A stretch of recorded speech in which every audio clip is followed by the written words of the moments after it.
На главном континентальном старте у мастеров велотрека всегда была острая конкуренция во всех видах программы. И пусть в гонках по треку есть немало дисциплин, а значит и шансов на медали, каждый вид имеет своего фаворита и группу спортсменов, готовых в любой момент этого самого фаворита потеснить. Приятно, что в этом году мы зря не оказались в силах дать фаворитам бой, причем такой, что многие титулованные трековики просто вынуждены были сойти с дистанции. К сожалению, у нас нет кадров этой гонки, и мы вам показываем состязания ведущих мастеров велотрека из числа взрослых спортсменов.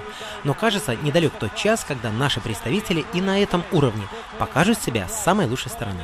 Ведь среди молодежи уже мазыряне в элите, доказательством чему служат медали, завоеванные полесскими велосипедистами в Орезе.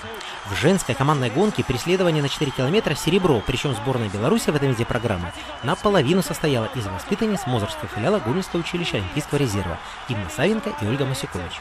Далее еще одна серебряная медаль Инны Савенко в Омниуме и, наконец, бронзовая награда в исполнении Романа Романова по итогам скретча. Достойны быть отмеченными и заезды, где наши спортсмены заняли 4-е место.